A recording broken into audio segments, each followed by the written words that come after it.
Assalamualaikum warahmatullahi wabarakatuh.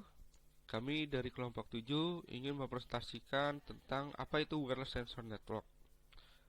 Ya, dari kelompok 7 sebelumnya ingin memperkenalkan diri, yaitu ada Juan Budha Saputra dengan NIM 18030151196.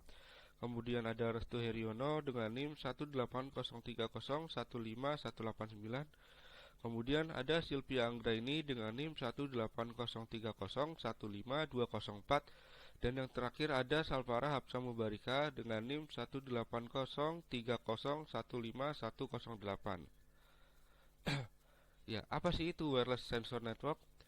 Wireless sensor network atau WSN merupakan suatu infrastruktur jaringan wireless yang menggunakan sensor untuk memonitor kondisi fisik dan lingkungan sekitar, seperti sensor suhu, suara, getaran, tekanan, gerakan, gelombang elektromagnetik, dan lainnya yang terhubung ke jaringan.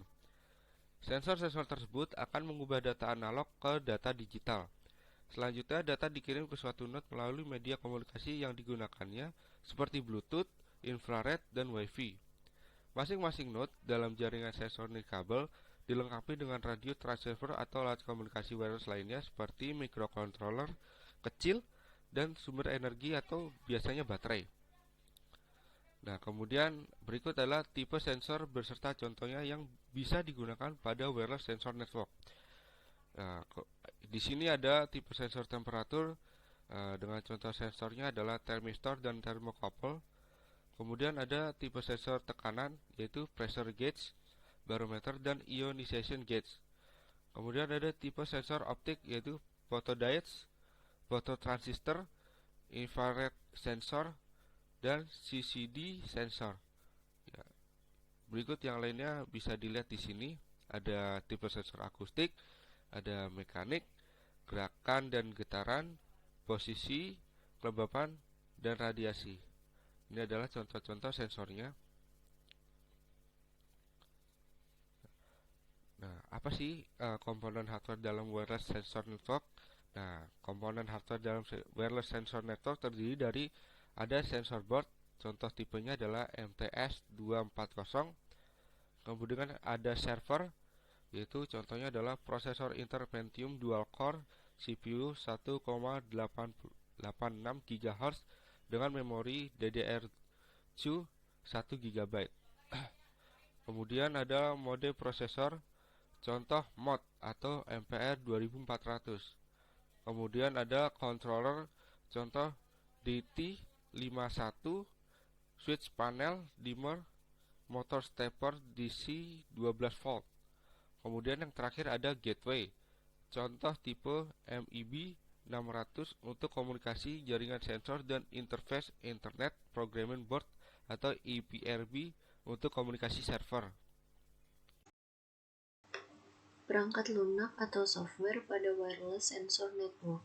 Sensor node membutuhkan sistem operasi untuk mengatur hardware dari sensor agar dapat berinteraksi dengan software aplikasinya. Contoh sistem operasi yang digunakan adalah TinyOS dengan bahasa pemrograman NESC. TinyOS mengorganisir komponen perangkat lunaknya dalam beberapa lapisan. Lapisan terbawah terkait perangkat keras, dan lapisan tertinggi adalah lapisan yang digunakan. Prinsip kerja wireless sensor network. Sensor board mengumpulkan data berupa intensitas cahaya, temperatur, kelembapan, ataupun pergerakan objek dalam ruangan. Mode kemudian mengirimkan data sensing ke gateway. Gateway mengolah data sensing dan mengirimnya ke server. Server memproses data dari gateway untuk ditampilkan. Bila sensor melaporkan parameter yang melewati batasan yang ditentukan, server memberi perintah pada controller. Controller mengendalikan switch untuk menaikkan atau menurunkan kinerja peralatan listrik. Dan ini adalah topologi wireless sensor network. Ada topologi star, topologi ring, topologi bus, topologi tree, topologi fully connected, dan topologi mesh. Model protokol pada wireless sensor network terdapat ada dua, yaitu manajemen protocols dan communication protocols. Pada manajemen protocols terdapat task management plan, mobility management plan, power management plan. Untuk communication protocols terdapat upper layers communication, transport layer, network layer, data link layer, physical layer. Model protokol generik yang dapat digunakan untuk mendeskripsikan jalur komunikasi atau routing di dalam jaringan sensor netkabel. Protokol ini bersifat energy awareness, model protokol pada wireless sensor network. Selanjutnya ada aplikasi penggunaan WSN pada bidang pertanian. Di sini ada contohnya. Di dalam lingkungan pertanian dilakukan monitoring melalui WSN, di mana sistem kerjanya pada dasarnya hampir sama dengan sistem kerja jaringan WSN secara umum. Data dapat diakses melalui internet baik browser maupun mobile device. Selanjutnya ada aplikasi penggunaan WSN untuk pengaturan penggunaan energi. Pemilik rumah dapat mengatur penggunaan energi listrik saat penggunaan energi listrik mencapai titik maksimal dari yang ditentukan. Secara otomatis jaringan sensor akan mengirim data dari gateway untuk diproses dan di controller akan menurunkan nilai cahaya, temperatur, dan kelembapan ruangan.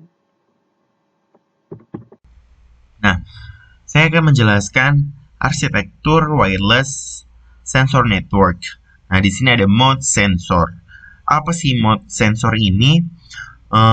Mode sensor ini yang merupakan perangkat field, yaitu perangkat dasar yang dipasang, proses, dan dapat merouting paket ke perangkat lain. Sebuah router adalah tipe khusus dari perangkat dasar itu, tidak memiliki sensor, proses, atau peralatan kontrol, dan dengan demikian tidak interface dengan proses itu sendiri. Kemudian ada gateway. Gateway ini berfungsi sebagai atau memperkirakan atau memungkinkan untuk berkomunikasi antara host dan aplikasi dan bidang perangkat. Kemudian ada manajer jaringan. Nah, manajer jaringan ini bertanggung jawab untuk konfigurasi jaringan, penjadwalan komunikasi antar perangkat, manajemen table routing, dan pemantauan serta pelaporan kesehatan jaringan. Nah, kemudian ada komponen penyusun wireless sensor network. Yang pertama itu ada transceiver. Nah, guna ataupun fungsi dari transceiver ini merupakan untuk menerima atau mengirim data dengan menggunakan protokol IEEE kepada device seperti kontraktor, modem Wi-Fi, dan modem RV. Kemudian yang kedua ada microcontroller. Nah, microcontroller ini berfungsi untuk melakukan perhitungan, mengontrol, serta memproses device yang terhubung secara langsung dengan microcontroller. Kemudian ada power supply. Power supply ini berfungsi sebagai sumber energi bagi sistem WSM sistem keseluruhan. Kemudian ada external memory. External memory ini berfungsi sebagai tambahan memori bagi sistem WSN. Pada dasarnya, sebuah unit microcontroller memiliki beberapa unit memori sendiri. Kemudian yang terakhir ini sensor. Nah, sensor ini yang berguna untuk mensensing besaran-besaran fisik yang hendak diukur.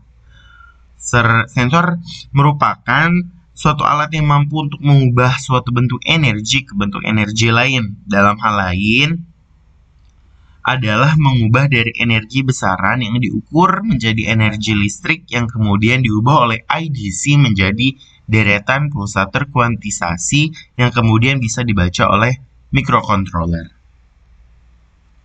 Nah, ini dia bagian dari komponen penyusun wireless sensor network. Nah, mungkin itu aja yang bisa kami sampaikan. Kurang lebihnya mohon maaf. Billahi fisabilillah haq, fastabiqul khairat. Wassalamualaikum warahmatullahi wabarakatuh.